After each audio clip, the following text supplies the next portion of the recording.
Good afternoon, everyone. It seems like we're going ahead and getting an incredible amount of participants in for this month's webinar. I want to go ahead on behalf of the Behavioral Alliance of South Carolina. My name is Taylor Davis. I am our program manager. I want to welcome each and every one of you to this month's BASC webinar. We are, the Behavioral Alliance of South Carolina is a grant-funded initiative of the Department of Education's Office of Special Education Services, and we are housed within the Department of Psychology at the University of South Carolina. We are so privileged this month to have Dr. Aidyn Iachini with us, and we know that you all are very excited because our numbers for today's webinar are incredible. So I'm going to cover just a little bit of housekeeping and then turn it over to her to discuss with us motivational interviewing strategies to prevent high school dropout. So you all know, please put any questions that you may have into the chat box and I will field them for Dr. Iachini. We've also built in some time at the end for questions. Another very exciting component of our webinar today is that we're going to have some engagement and interaction with you all. So we'll be having some polls that come up intermittently. I'll make sure to make you aware of those. So again, gratitude for everyone and your time today. And I'm going to go ahead and turn the screen over to Dr. Iachini. Thank you so much for being with us today. We're excited to hear what you have for us. Welcome. Thank you for having me today.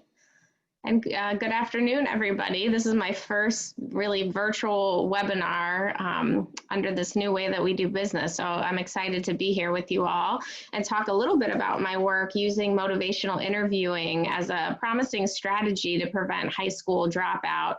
And towards the end, we'll also talk about how this tool might also be useful as we think about communicating with students and families through virtual medium nowadays. So the way I have the presentation structured is we'll talk a little bit about motivational interviewing and particularly how it has been used in school-based settings. And then I'm actually going to share two different applications of motivational interviewing that I have used with high school students here in South Carolina. And then we'll talk just more broadly about the implications of this work for school behavioral practice in general. And I'll be very interested when we get to that part of the presentation, how you all feel like this fits within your work and your efforts in our local school communities. So to begin, I just would like to get a sense of how many of you are familiar with motivational interviewing.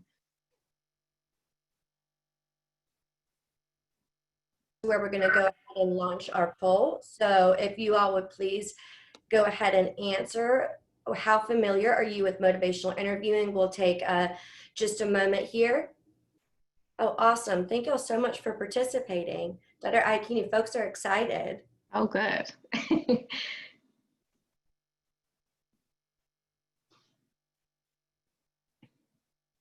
Okay.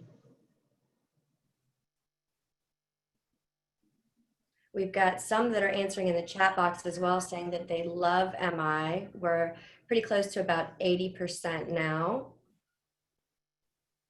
Wonderful. All right, well, I think this is a decent look, and I'm not sure if you can see on your end, but I'll give it about 10 more seconds, and then we'll go ahead and end our polling.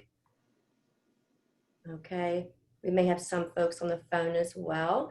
All right, so it looks like we've got 21% of our participants who are very familiar with motivational interviewing. Okay. There is 62% or somewhat, and then we've got 17% that said that this may be their first time really having this discussion. So hopefully that gives you a good idea of where everybody's at. You've got a nice rainbow of experience to work with. Oh, wonderful. And I'm glad it's helpful to know that information, partially because you can do there's so much to learn about MI, and it's really an ongoing process. So I'm considering this presentation, the first part, a little bit of exposure, but at the end I provide some resources. I've put together a 60-minute webinar on MI for another grant-funded project that I've been involved with, and I'm making that resource available to you all if you have interest in learning more. I also point you to other resources you might have interest, especially those of you who may not be as familiar with MI. So it's great to know that there's a range of experience. But just to make sure we're all on the same page, Miller and Rolnick, this is the book. If you have interest in MI and you're not as familiar with it, or even if you are, this book is very helpful in orienting you to understanding sort of what MI is. And it's really a collaborative, goal-oriented style of communication. And I think that that's important. It's sort of a way of talking to someone with particular attention to the language of change. And we'll talk about what change talk is in a second. But again, it's designed to strengthen personal motivation for a commitment to a goal by really forming a partnership with the person and exploring their reasons for change. So with MI, we're never sort of imposing our ideas as a school behavioral health practitioner. We're really asking good questions and trying to come to understand what somebody's motivation is for making a change within their own life. And so I thought it'd be helpful to just talk through briefly just some of the key concepts related to MI, because often the question comes up is, you know, what populations can you use MI with? And I think understanding some of these central concepts will help you get a sense of, you know, the age groups with which you might choose to utilize motivational interviewing, especially if you're working with young people. So one of the key concepts, right, is this idea of ambivalence. And the hallmark of understanding MI is really this idea that we are all undecided about lots of things. Whenever we want to make a change in our life, we have reasons we want to do it, and we have reasons that we may not want to do that. And so being undecided, sometimes we're like, oh, we're working with this young person and they don't know what they want to do. And we sort of have some judgments around that. Well, when we think about approaching someone and using motivational interviewing, we recognize that being undecided is okay. And that's where a lot of us are when we're thinking about changing our behavior. The other key part is how you as a school behavioral health professional interact with that student has a strong influence on whether that person is likely to change their behavior or not. So you also have a strong influence on that relationship and helping that young person come to understand whether they do want to make the change or they don't, and learning more about what the reasons might be for that. So that's the first kind of key concept, is this idea of ambivalence. The second one, if I can get my slide to turn, here we go, is change talk versus sustain talk. And so with the idea of MI, how a person talks about the change they want to make has a direct relationship on whether they also change their behavior towards that end. And I put a quote on the side, and you can read this quote and think about it coming from a young person you might work with. You know, I really want to improve my grades, but it's just so hard with all of my other responsibilities right outside of school. And within that one statement, you can see both what we call change talk and what we call sustain talk. So change talk is reasons for changing a behavior. So within that statement, I really want to improve my grades, right? There's a young person saying that I want to do something about that. But on the same breath, they're saying, but it's just so hard with all of my other responsibilities. And that is what we call sustain talk. And you, as a school behavioral health practitioner, one of the things that you come to understand with motivational interviewing is you want to amplify a person's change talk. You do not want to focus as much attention on the sustain talk or the reasons that a person doesn't want to make the change. You want to keep exploring why someone wants to make the change they want to make, otherwise known as change talk in the language of motivational interviewing. So this is another sort of key concept of this idea of change talk versus sustain talk. And then the last central concept I just wanted to briefly cover is this idea of the helping relationship. And I think, you know, as practitioners, we want to help the people that we're serving. And sometimes that means we want to correct things or jump in and do for others. And that's not necessarily a bad thing, but in the helping relationship through an MI lens, we think about it more of supporting and guiding individuals that builds on the things that they want to do, the things they care about. And it really is this focus on autonomy and allowing the young person or the adult, right, to make their own choice. So it's a way of supporting someone that utilizes their knowledge, their understanding of themselves, right, to make an informed decision for themselves about what they want to do. It's not us telling the young person or an adult what we think they should do, which sometimes we can all fall into with the best of intentions of trying to help someone in a situation they might find themselves in. So that's another sort of key component just around the helping relationship in relationship to motivational interviewing. So now I'm going to briefly cover a couple of the other key concepts, I'll call them. A lot of times we talk about motivational interviewing, we talk about the MI spirit, the MI processes, and the MI skills. And you can spend hours and hours talking about all these things. So I'm acknowledging at the outset here of my talk that I'm doing short shrift to all of this because I want to get into some of the application, but in a lot of the resources that I'm making available to you at the end, you will get to see, you'll get to learn more about this. Taylor, I see maybe there's a question. Yes, I see we've got a couple of folks here that are on a call or have called in, and we've got Ruth with her hand up with a question. Okay. Going to allow Ruth to talk. We'll see if we can get that functionality to come in and see what they might have to ask. Great. Let's see here. All right, Ruth, you should be unmuted.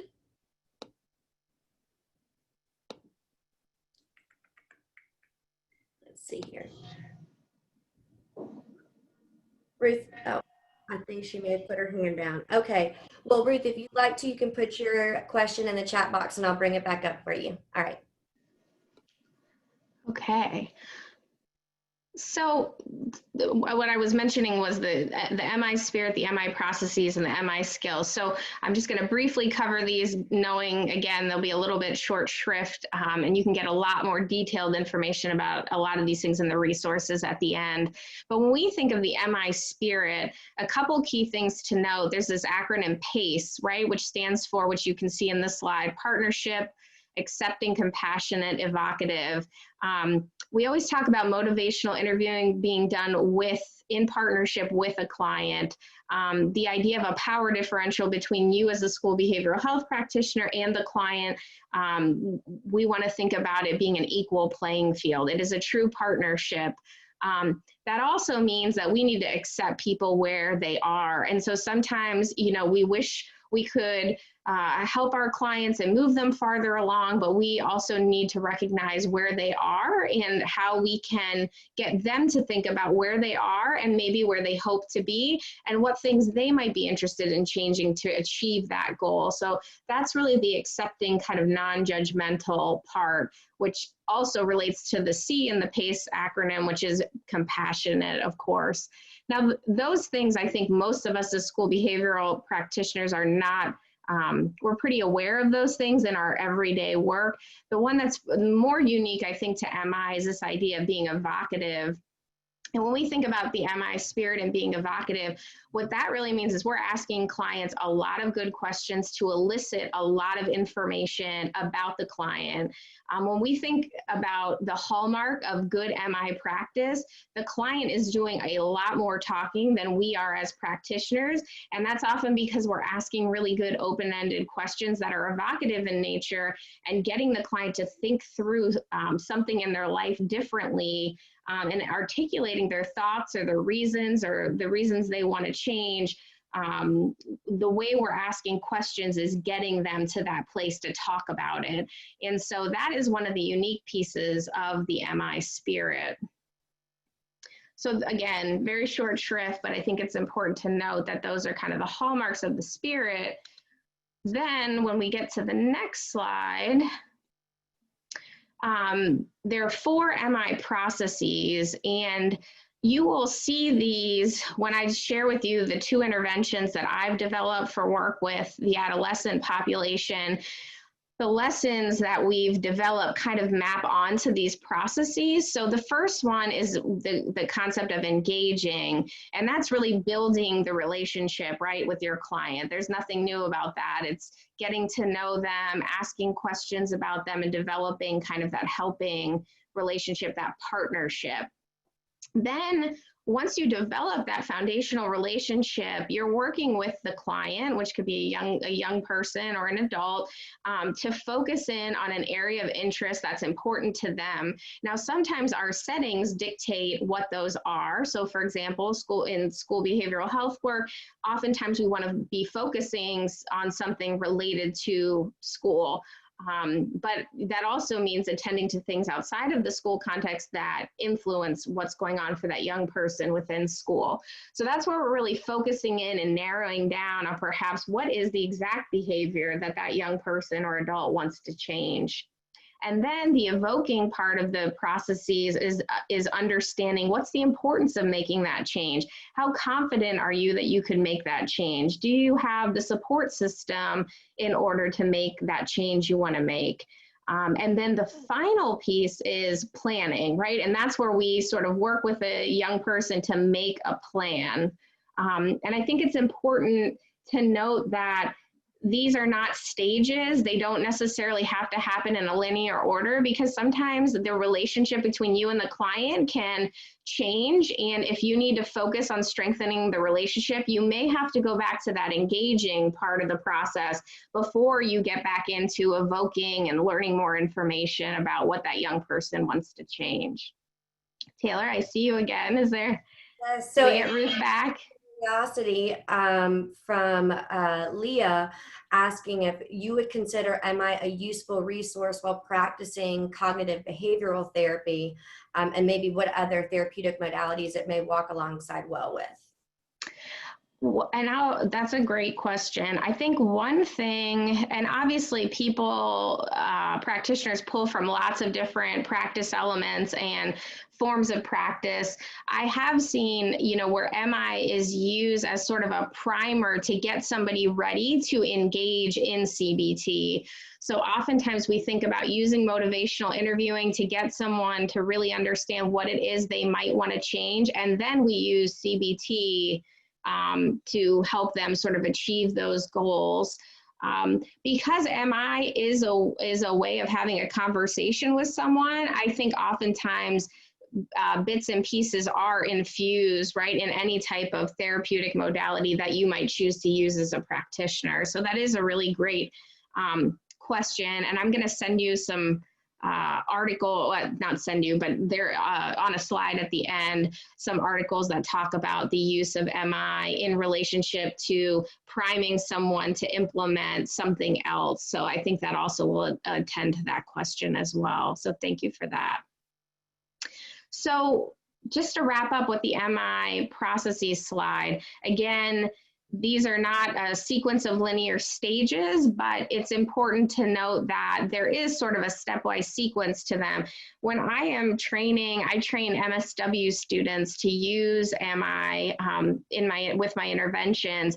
One of the things that I often find is that we're really quick to want to get to the planning stage. And when we're using MI in partnership with someone, we really want to get a lot of rich, detailed information sort of before we get to that planning stage. So you can see all these other processes that are happening really before we get to planning. So by the time you get to planning, it should be fairly easy because you've already evoked all this information from the client that will be important to developing that plan. So those are the processes.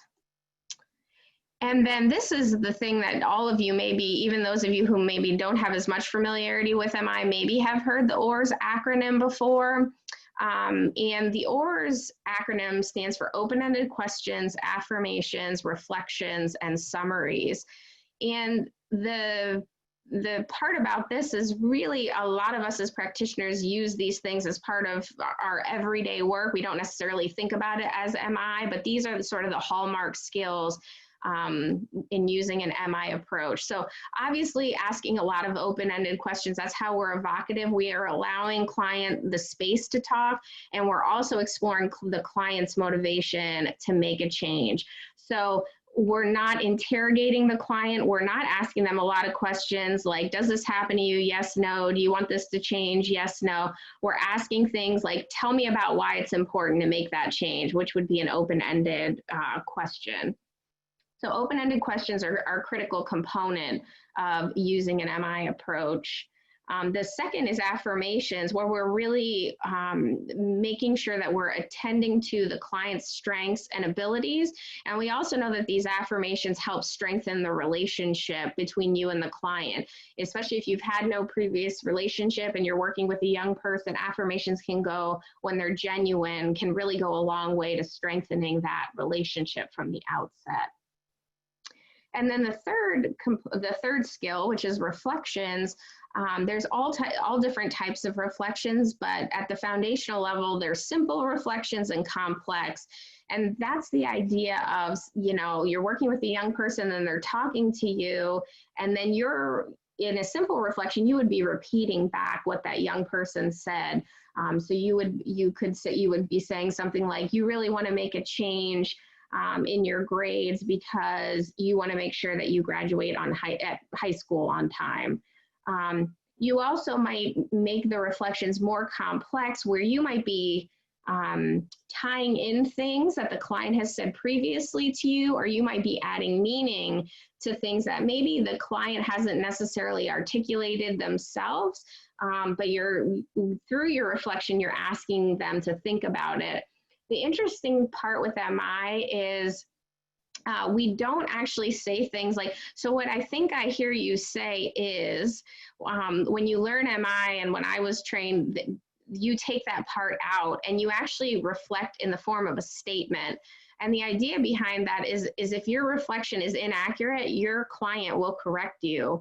And so that's, I think, an interesting kind of piece when we think about reflections in relationship to an MI approach. And then summaries, right? And that's really no different than probably how we use summaries in our practice more generally. But when we're working with a client and we're transitioning topics, or we're at the end of a session with the client, here we would use summaries where we would summarize all the change talk that we heard a client say.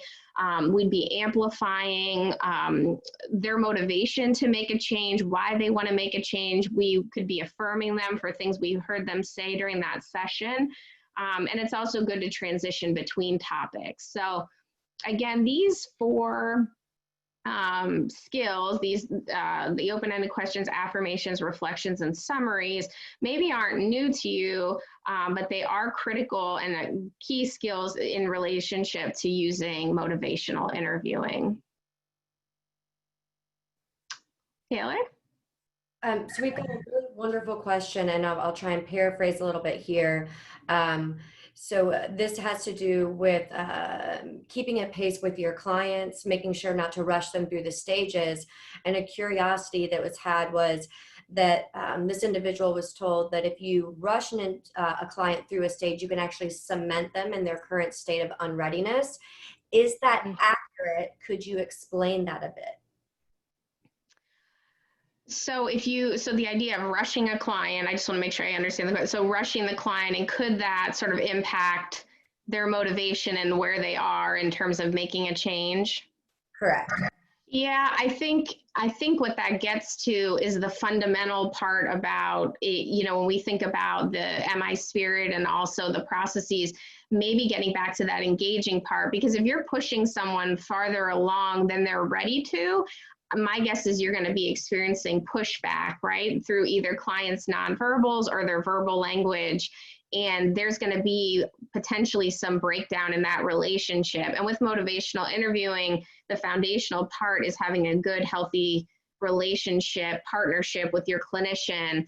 And I would think that if that's not there, there could be, right, some barriers to moving that client along in the continuum of changing behaviors that they hope to change. Awesome. Thank you. That's a great question. Okay, so let's see. So I talked to you a little bit about the MI spirit, the skills and the processes, and more recently, within the past, I guess, 8 to 10 years, right, MI has been really utilized in the school setting in several different ways. And I'm highlighting those here because some of them may be very relevant to your work or not as relevant to your work, but I want to make you aware of kind of all of the different ways in which MI has been used in schools. So Andy Fry and John Lee and colleagues have done a lot in terms of intervention development using MI with teachers and parents. So actually using motivational interviewing with teachers and parents to get them to engage in different classroom and individual behavioral management strategies with young people. So they've done a lot of work sort of in that space, and I highlighted one article here that you might have interest in. Getting back to one of the earlier questions, they've also done work in the space of using motivational interviewing to bolster the fidelity of implementation of Tier 2 intervention. So that's where we think some people refer to as MI plus. So using MI to prime somebody to then do something or engage in another intervention. So they've done some work in that space. And then more relevant to the content that I'm going to be sharing next is using MI with students in schools. And so Gil Strait and John Terry and others have used MI to promote academic achievement with middle school students. They've done quite a few studies in relationship to that with positive and promising results. In addition, Shannon Suldo and O'Brennan and other colleagues have used MI to support high school students in accelerated curricula.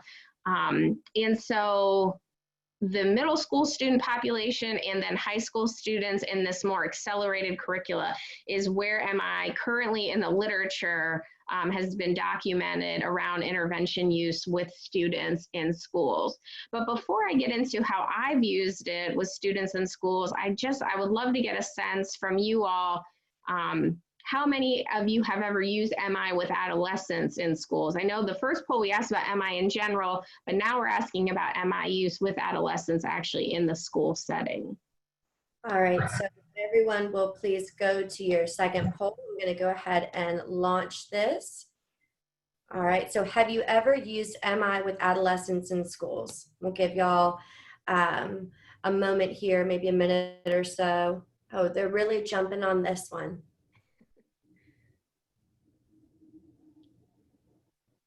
It's been incredible how participatory everyone's been. So far it seems like predominantly it has not been used as much in school. We'll give it about 10 more seconds. We've got 72% of the folks that have voted. Wonderful.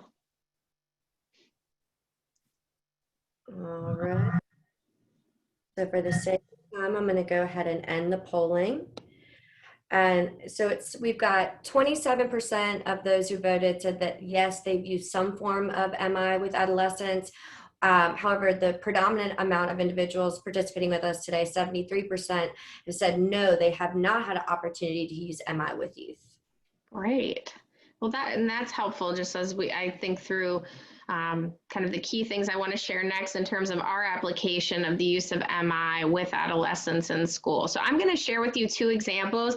I want to acknowledge a range of people, including John Terry, who's done a lot of work with MI with middle school students. He's had a hand in this work. I have a current doctoral student, Tasha Henderson, and then my school partners and the teachers involved have all been amazing. And so I'd be remiss in not recognizing my team in relationship to this work. So I'm going to share with you two applications where we've used MI, both with 9th grade students. On the left-hand side of this slide, we have used motivational interviewing in an individual format with students who are repeating the 9th grade. And what we know about students repeating the 9th grade is they are often a high-risk group that we need to be concerned about dropout. And so thinking about how to re-engage those youth in learning and figure out what the barriers are to them experiencing success in school is critical. And so The first intervention that I developed was an individual-oriented intervention. There were 9 lessons in the curriculum, and we implemented that with 13 students in 3 high schools, and I'm going to share some of the results of that next. And then for the past 2 years, we've been implementing a group motivational interviewing intervention for 9th grade students who were identified in 8th grade as being at risk for not passing English. And they are, in this particular high school, they are placed in a specialized English seminar. And the administrators in that school were really interested in how we could use motivational interviewing to further understand students' motivation for being in school, where they saw themselves, and sort of what's a plan that they could come up with to achieve success. And so we use it in a group-oriented format, which I'll talk a little bit about. Both in the same high school, the first year we had 80 students who received the intervention, but only 35 who consented to participate in the research, which is always a challenge in terms of getting parental consent. And then the second year, which was just this past year, we had 38 students and 26 participated in the research. So all the students in these seminars received this group intervention, but in terms of the research, those were the students that we had received both parental consent and the youth assent to participate. So I'm going to talk about each briefly and also point you to additional resources if you have interest in learning more about either one of these. So the first intervention, so a couple years back, John Terry, myself, and another doctoral student in the College of Ed, we developed what we call the Aspire Individual Motivational Interviewing Intervention. And we trained MSW interns, both in MI and the curriculum, and they implemented it with 13 students repeating the 9th grade at 3 high schools here in South Carolina. It was delivered in a one-on-one format, which is important to note. And here, and I also, I have the citation for the paper, and I'm happy to send it to anyone who has interest. This table is in that paper where I outlined sort of lesson by lesson the content that the MSW students covered with the 9th grade students. But you can sort of see where the processes are embedded in these. So in the beginning, the first lesson, they're getting to know the student and the personal values that they hold. They're getting to know more about the students' perceptions, right, of their own school experiences, what are areas that are going well, and maybe areas where they'd like to make a change. And then they get into the focusing part of the MI, where they're identifying that specific area of change, and then they're developing a goal and a change plan, and they're reviewing progress right along the way. And so this, again, was 9 lessons implemented by the MSW students in partnership with these students who are repeating the 9th grade.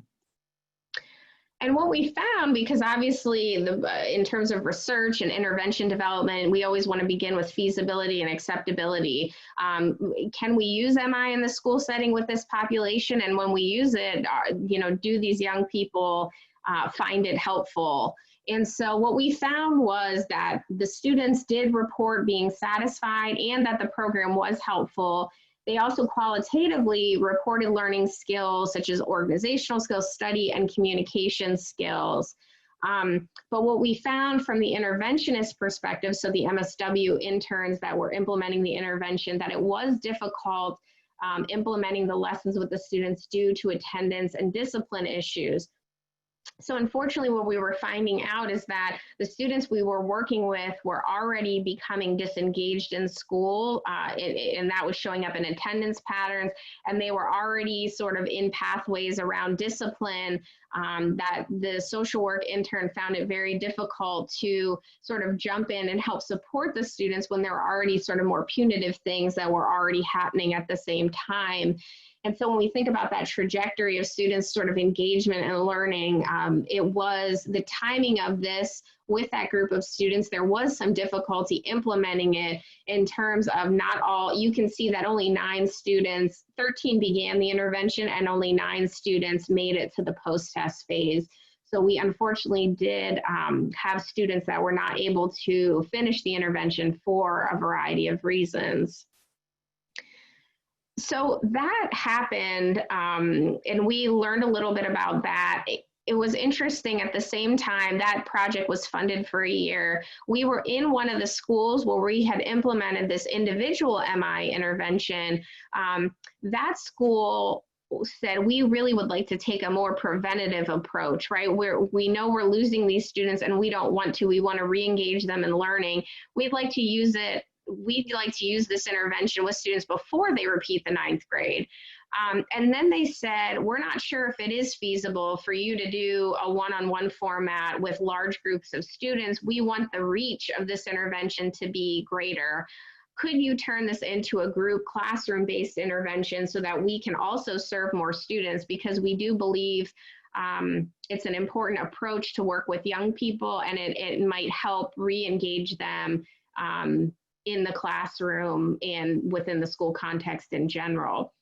So that actually, that conversation was so helpful in sparking our ideas and thoughts around, could we translate the individual intervention into a more group-oriented intervention? And so we did our homework and came to understand that MI can also be delivered in a group format. And there's a book about group motivational interviewing, and I highlight the definition here, but really group MI is using MI within a group setting. So it's the same skills, processes, but what happens is the interaction, right, between those group members becomes really important. And so being able to facilitate a group on top of using MI, right? That's what you'd be aiming to achieve with the use of group MI. So when you're working one-on-one, you're amplifying one person's change talk. When you're working within a group, you have much more change talk to amplify because you're working with different students all within one setting. So we thought a little bit about the logistics and how that might work. And in year one, we developed a group MI intervention that was grounded in the individual intervention that we had previously implemented, but translated to the group context. And here you can see the lesson content and what that looked like for year one. So the individual intervention was 9 lessons. The school wanted it to be more brief than that. And obviously, you know, anything that can have high impact in a more brief amount of time, a lot of us are interested in. They wanted to know, could we do this in 6 lessons and would we see change? And so we did this with 4 English seminar classes. They were 45-minute class periods, and we had 2 trained MSW students that implemented the intervention. So our sample was predominantly male, and you can see in terms of race, ethnicity, the breakdown, and 57% of students also reported receiving free or reduced price lunch. So, you know, this information on the sample is just some context for understanding these young people. But what we learned from them, which was really important, we collected qualitative data both through open-ended questions and the post survey from the students, but we also had the interventionists take notes, and then we solicited teachers' feedback. What we found, and again, I'm looking at the time and I want to make sure we cover all this, so I'm moving quickly, but what we found was that all the lessons were able to be implemented, but of course there were several things that did impact that. We found that when you implement group MI or MI in the group context, the differing levels of student engagement in the process is more challenging than I think we all initially thought, including the teachers. And so, you know, one thing that we were thinking about was how to, moving forward, create smaller groups within the classroom so that there could be more participation and we could be eliciting more change talk across smaller groups of students. And that relates to the second point around classroom group size. We were implementing this at the classroom level.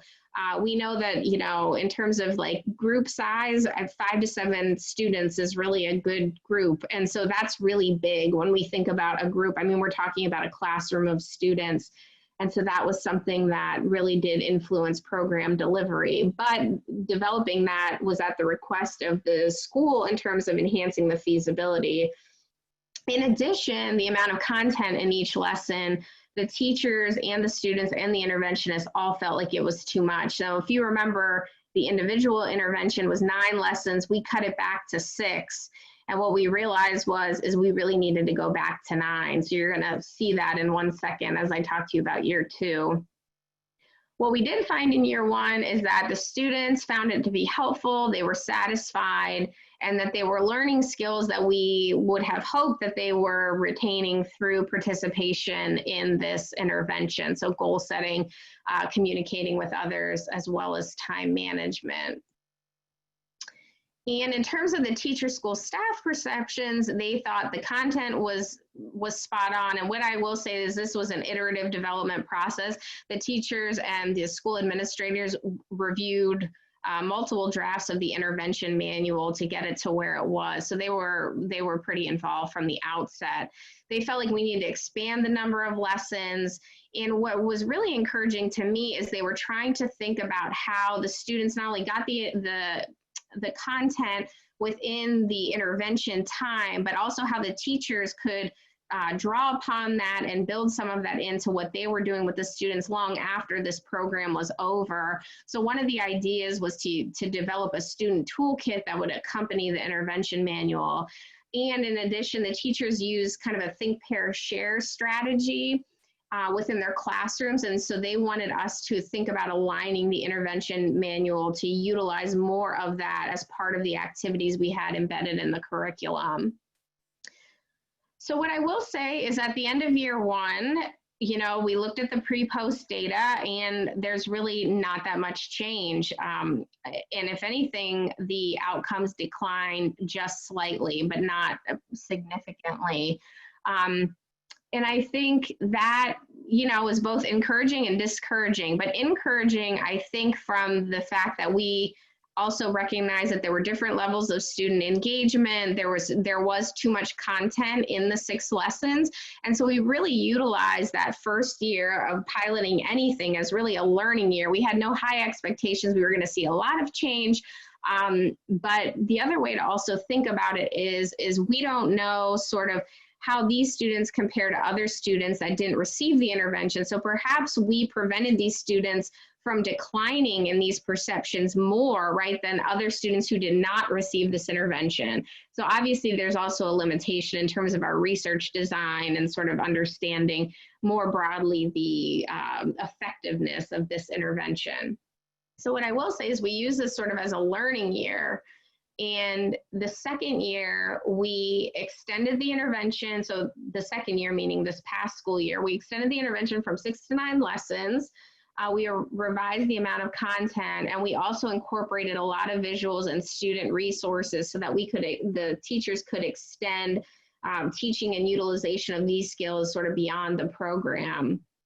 And so here you can see the lessons in year 1 and the lessons in year 2, how we expanded those.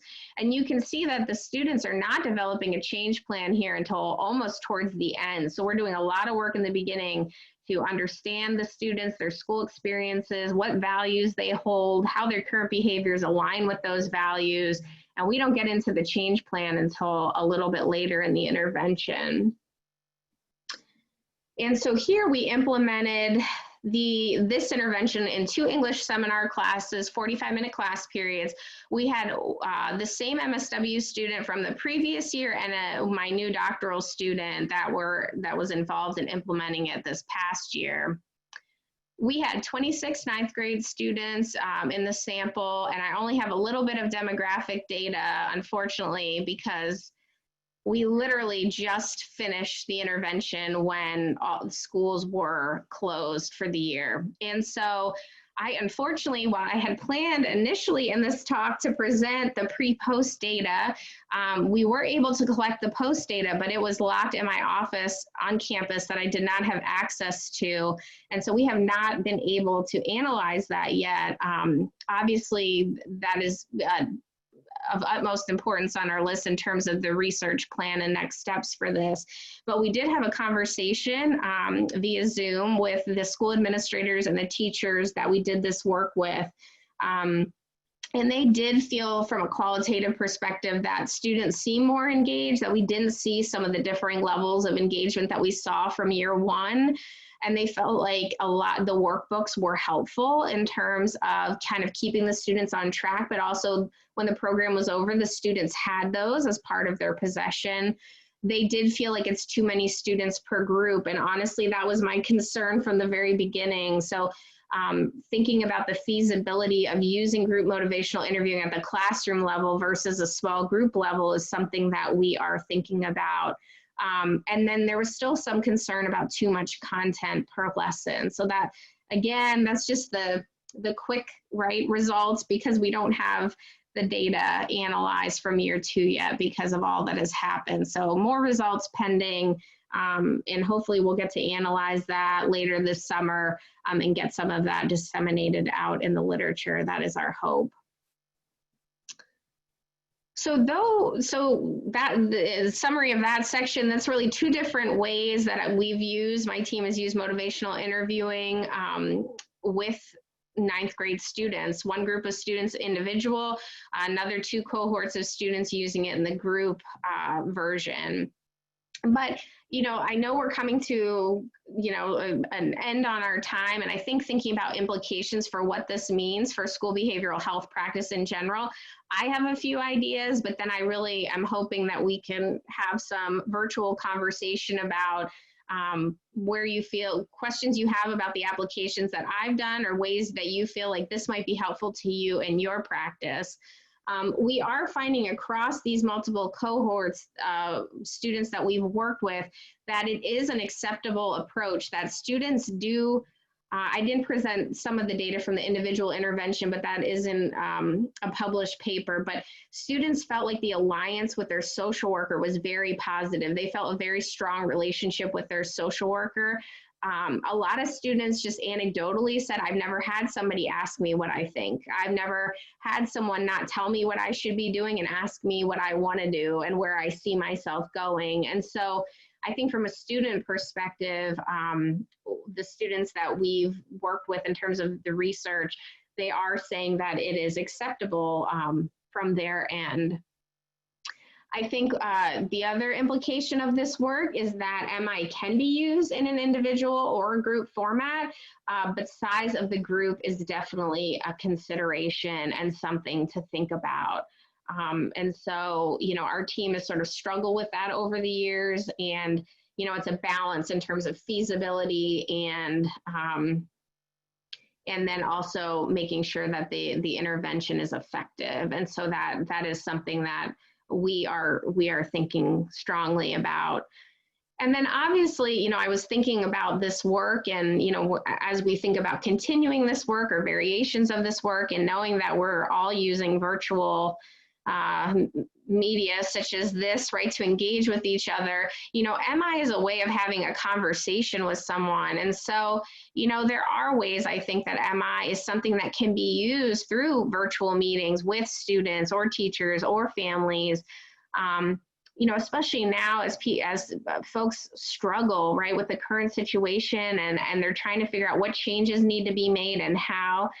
Having a conversation with someone in a way that's non-judgmental, asking them what their goals are and trying to help them get there through the questions and the plan that you would develop.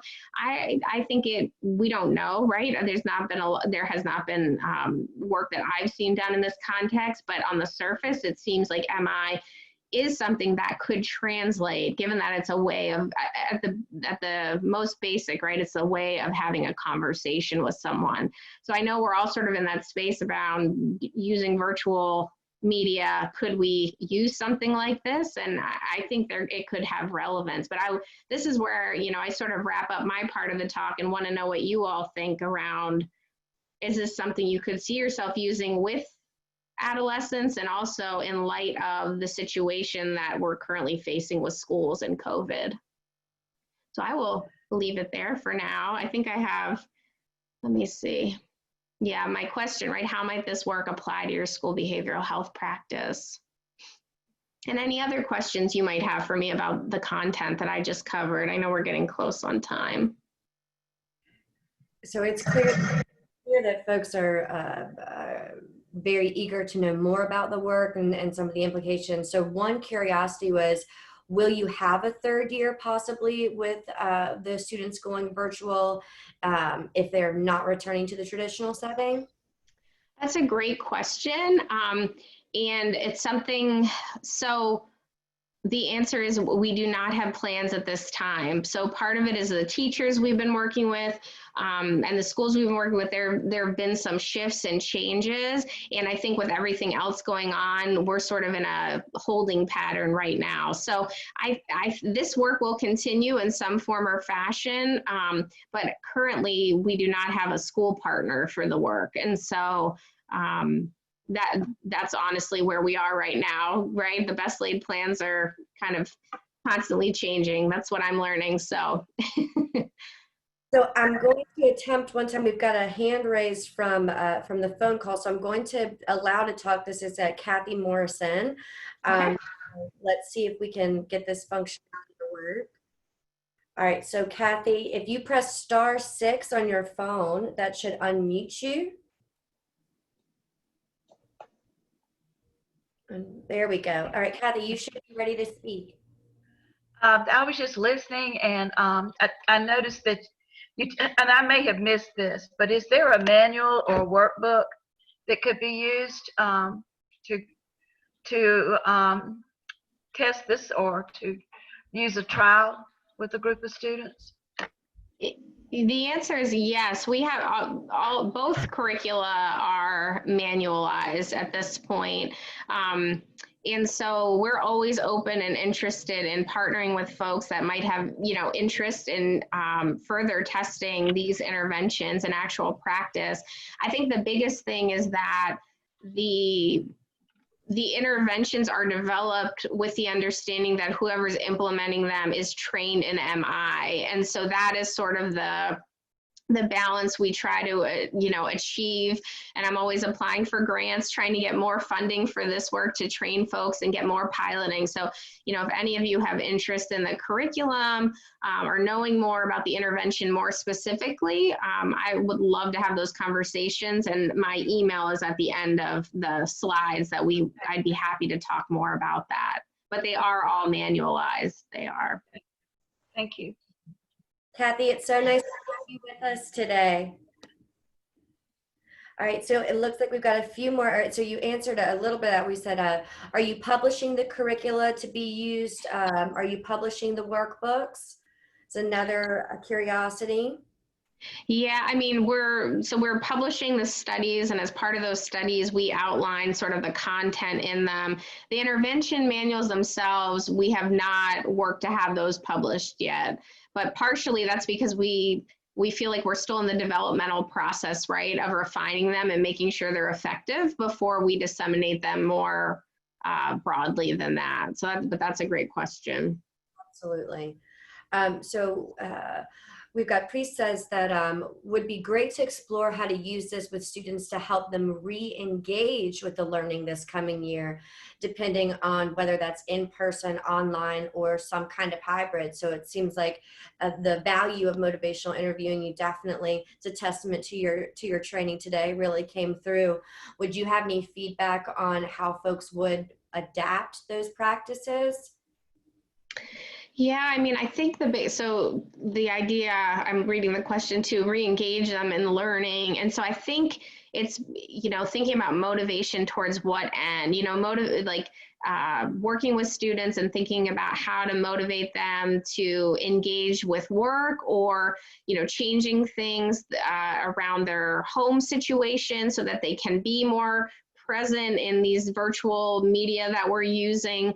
I think it's important to think about using MI towards what end, but I do think that MI at the most foundational level is really helpful in developing relationships with folks and getting them to think through doing something different. So I think whatever that doing something different is would be the key to think about before you would be utilizing it towards that end. But I do think it'd be possible and important to think about in this time that we find ourselves in.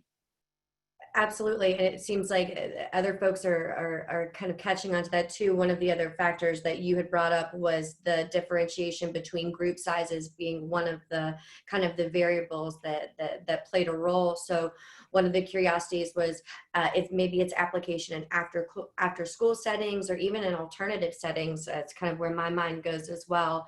Yes. Your feedback on maybe being able to apply in some of those settings.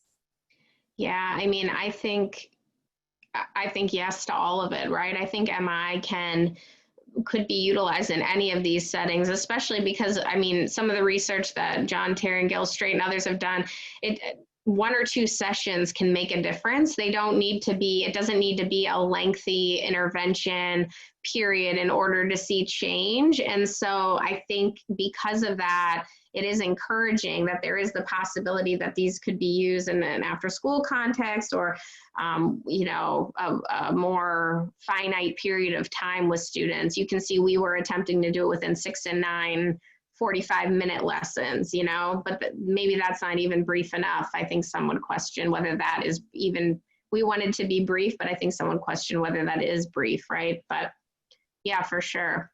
Well, I think also that really powerful is just the notion of being able to say you're valued, right? And and the part of that relationship and wanting to being able to say, I hear you and I'm here for you, especially for those ninth graders, is really critical. That was something that was mentioned earlier. And now there's some inquiries and we'll make sure. It seems like, if you would be willing, we'd love to have you to be able to continue this conversation, maybe on a working through it Wednesday, because we've got folks that are saying, where's the best place to be trained in motivational interviewing?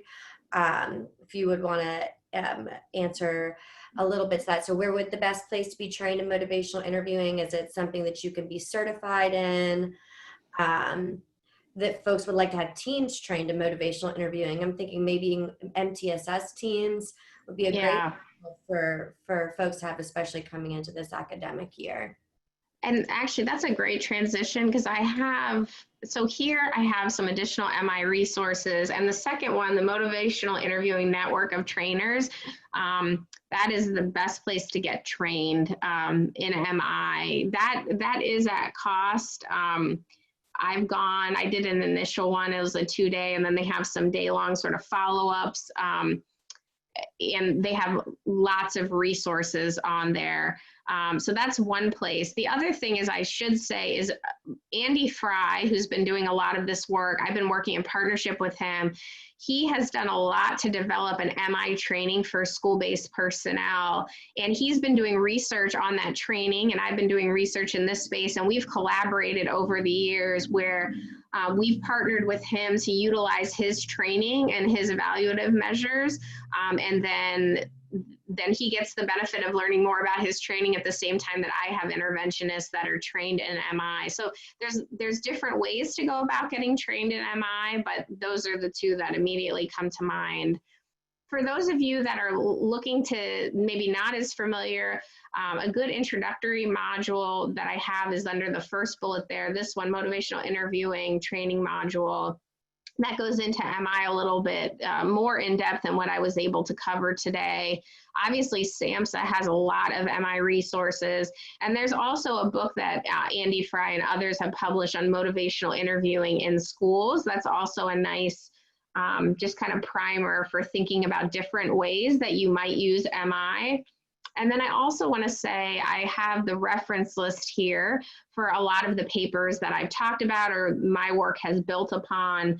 And I'm happy to send, any of the articles that could be helpful to others if you have interest in sort of digging into the journal article space. So I have that. And then I do want to provide my email address. And actually, that's my phone number to campus. But I think right now, the best way to get to me is my email if you have interest in learning more about some of this work. Well, I thank you enough, Iachini, for your incredible presentation today. It certainly sparked probably the most feedback and questions and curiosities and excitement towards implications in for the upcoming academic year and how we can support our students. So Thank you for your time. Thank you for meeting with us remotely and virtually and compassionately. We want to make sure that everyone also knows, I know this was a robust amount of information, and we could definitely extend it into, many more opportunities for engagement, but the slides, as well as the Dr. Iachini's entire talk is available or will be made available to you all at www.schoolbehavioralhealth.org/BASC/webinars, or you certainly can just go to the primary website and take a look around. That way you'll have access to the contact information. We'll also make sure to publish any of the resources or content that were mentioned today on our Facebook so that you all can access that. If you'd like to hear more from Dr. Iachini, then please let us know, because we have a number of different outlets through BASC that are virtual. So Basking in the Spotlight would be one where we nominate individuals from our communities and schools that are doing incredible work. And then what I'm hoping that maybe Dr. Iachini would join us back for would be what we call a Working Through It Wednesday. We house these live. They're saying they would love to hear more from you. We house our Working Through It Wednesdays, which are mini skills-based webinars on our Facebook page. So follow us on Facebook, and perhaps when we're allowed to re-enter our offices on campus and you get the additional data, we could have you come back and share that with our community. We also have an upcoming webinar July 30th, I believe, with Dr. Michael Lindsay from NYU, where he'll be speaking specifically on suicide prevention for the Black community. We'll also be hosting some cultural responsiveness mini webinars as well as Wellness Wednesdays. We are very busy at BASC. We are very grateful to be able to be connected to such lovely individuals to help us facilitate this work, including OSIS, the Department of Education at large, and of course, Dr. Iachini. We couldn't share all of this information without having experts in the fields with hearts and minds and drive and passion for the work. So thank you so much for today. Please, if you want continuing education credits, you can email us at BASC, that's BASC, at mailbox.sc.edu. Again, thank you to everyone who joined us today. And Dr. Iachini, massive amounts of gratitude to you. Thank you so much, everyone. All right, everyone, do your self-care this evening, and thank you for joining us. We'll see you next month. Bye now. Bye.